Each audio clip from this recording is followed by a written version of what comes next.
So I'm finally going to get back into looking for my camera. Sorry. Finally going to get back into the book. I have a bad habit of starting things and then not finishing it, so I really want to finish this book. Dear Diary. Hold on. I need to catch my breath. Okay, sorry about that. Nope. Dear Diary. For 2 days now, I've tried to convince myself that using LSD makes me a dope addict, and all the other low-class, unclean, despicable things I've heard about kids that use LSD, and all the other drugs. But I'm so curious, I simply can't wait to try pot. Only once, I promise. I'm sorry. You've already done acid and you're trepidatious about marijuana? Okay. At least she promises it'll only be once. I simply have to see if it's everything that it's cracked up not to be. All the things I've heard about LSD were obviously written by uninformed, ignorant people like my parents, who obviously don't know what they're talking about. Maybe pot is the same. Anyway, Jill called this morning and she's going to her friends for the weekend and she'll call me the first thing Monday. I gotta turn that light down because it's like, it's bugging me. It keeps drawing my eyes to it.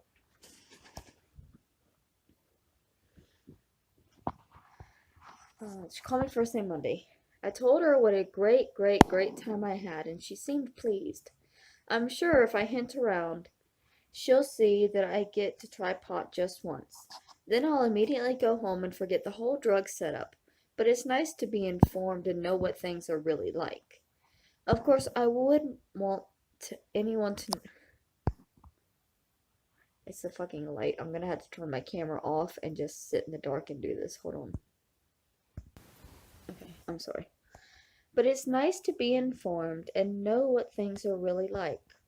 Of course, I wouldn't want anyone to know I've really used them. And I guess I'd better go get one of those little fishing tackle type metal boxes to lock you in with a good padlock. I can't take a chance on anyone reading you, especially not now.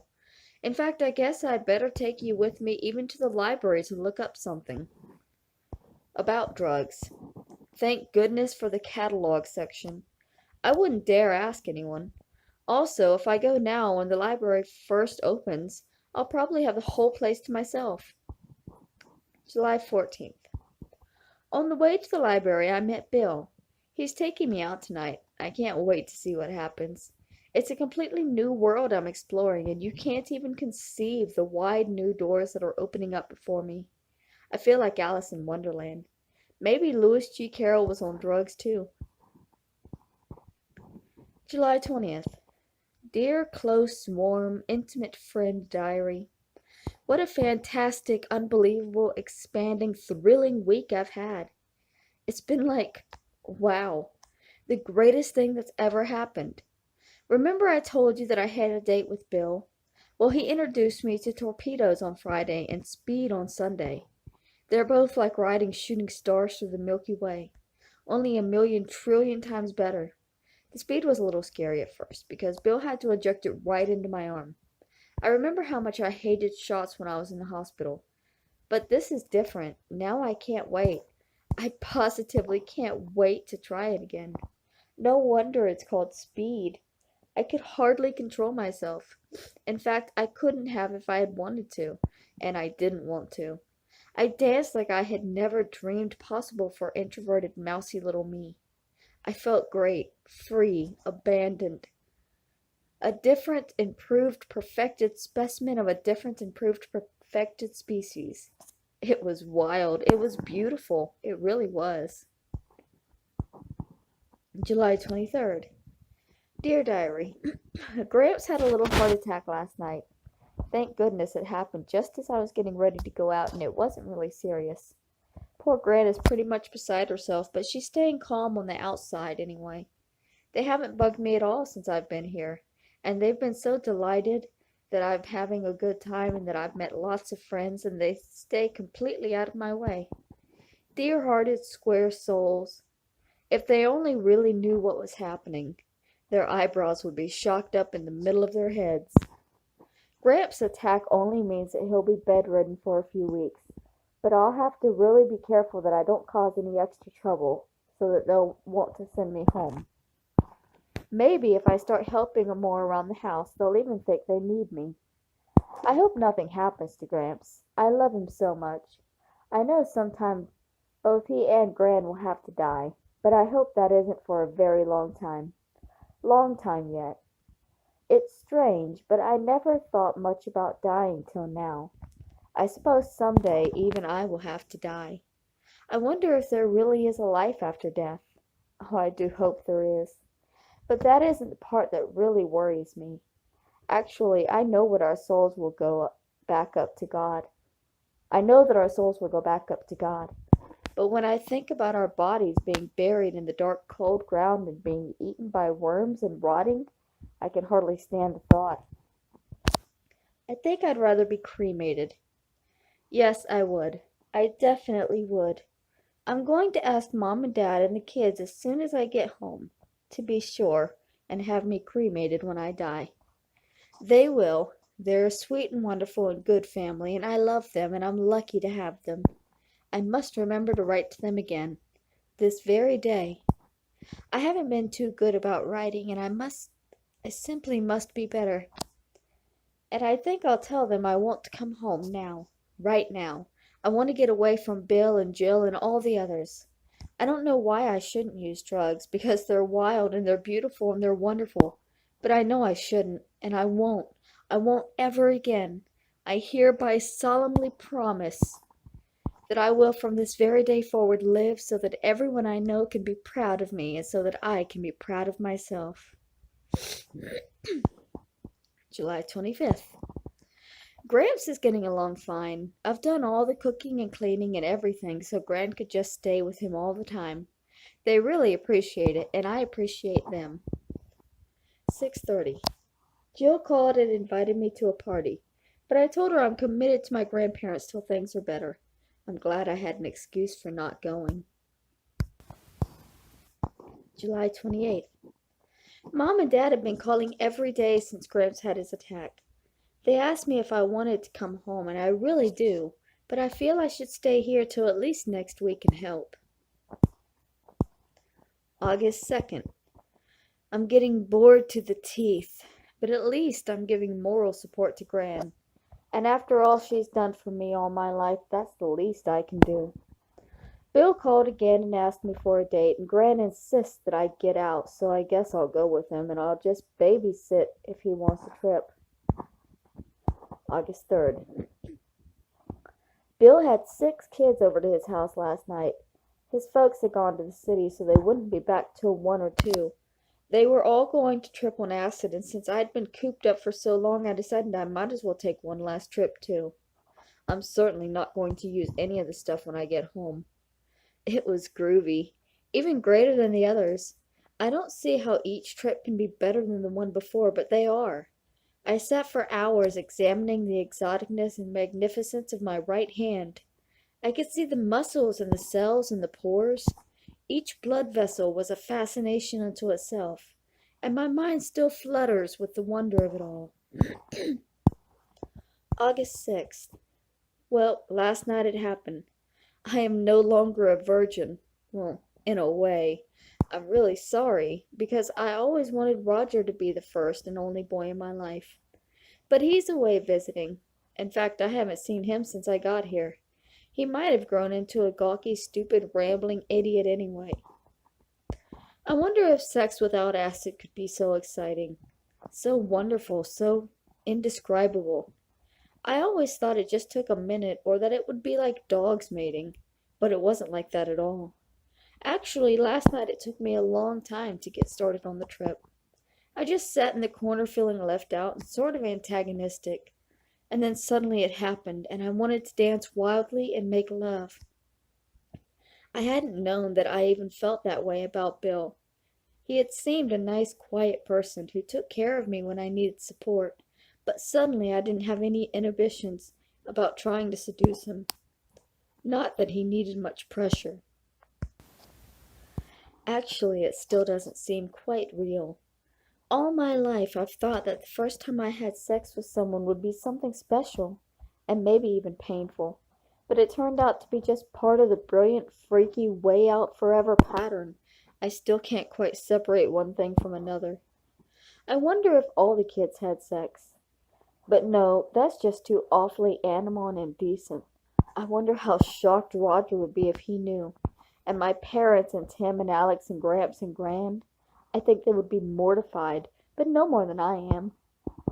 Maybe I even really love Bill, but right now I can hardly even remember what he looks like.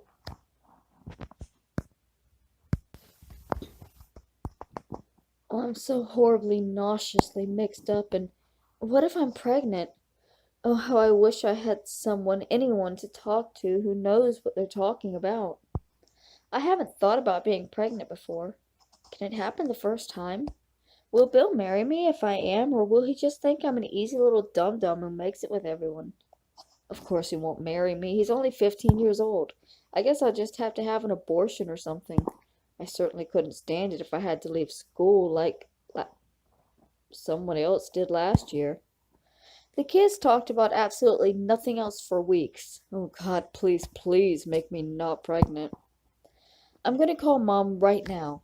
I'll get Gran to buy a plane ticket, and I'm going home tomorrow. I hate this rotten place, and I hate Bill Thompson and all that crowd.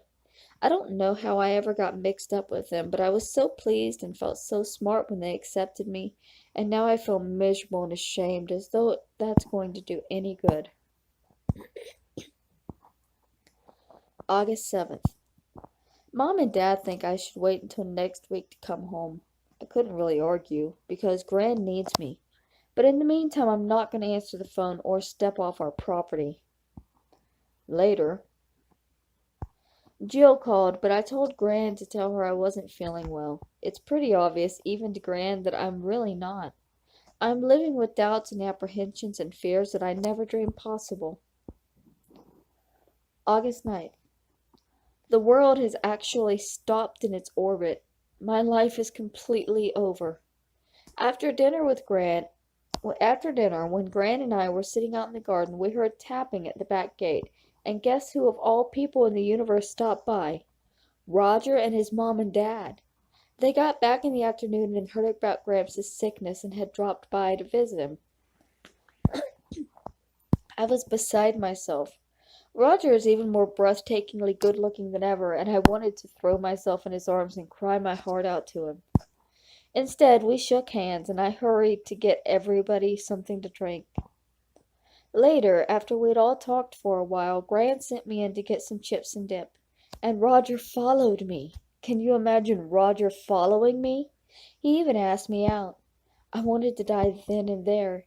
And later, when we were out in the garden, he started telling me about how he was going to military school for the next year and a half till he was ready for college. He even said he was a little frightened and lonely about going away by himself for the first time. And he told me about how he wanted to become an aeronautical engineer and work on new techniques for air travel. He's got some wonderful ideas. It's almost like reading Jules Verne, and he has so many plans for his life with the army and all. Then he kissed me, and it was what I had always dreamed it would be since I was in kindergarten. Other boys have kissed me, but it wasn't the same at all. This was fondness and liking and desire and regard and admiration and affection and tenderness and attachment and yearning. That is a lot of things in one kiss, lady. It was the most wonderful thing that has ever happened in my life. But now I'm sitting here and I feel sick to my stomach. What if he finds out about what I've been doing since I got here? How could he ever forgive me? How could he ever understand? Would he?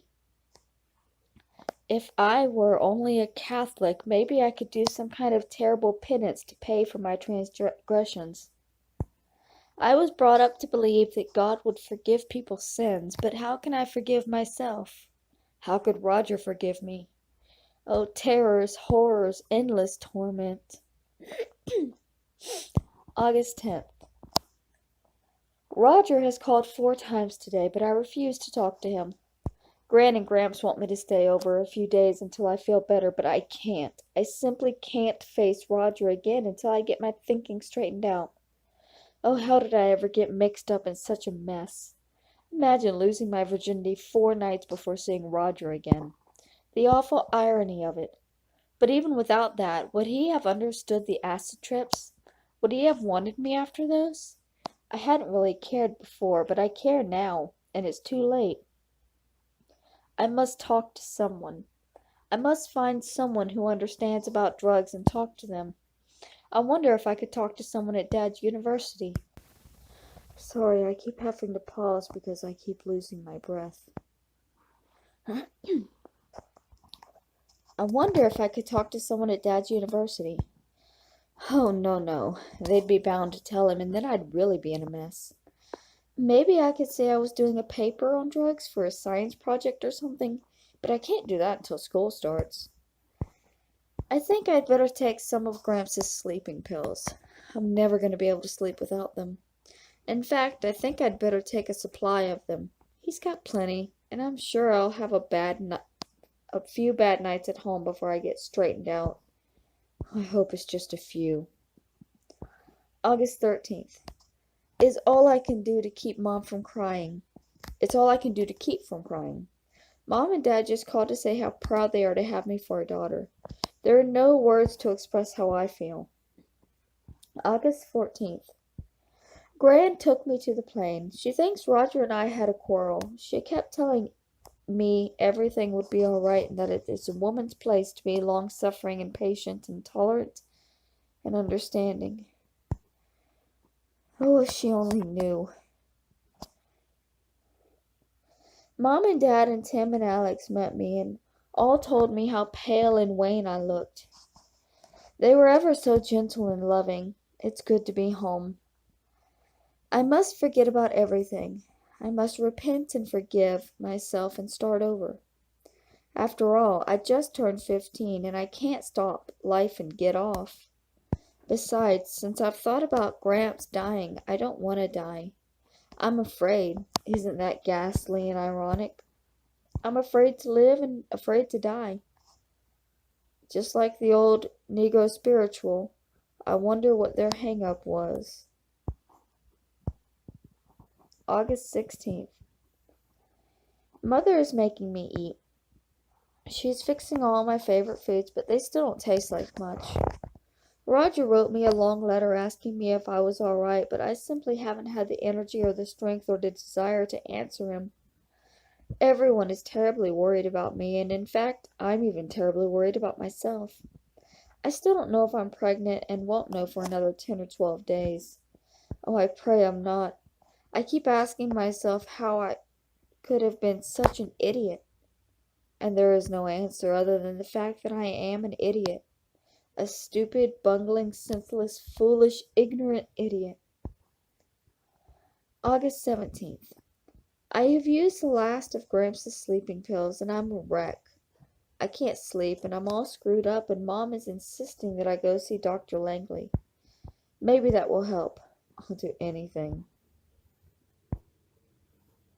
I'm actually going to go ahead and stop because I'm having a lot of trouble reading tonight, but I am definitely going to be getting back into this tomorrow.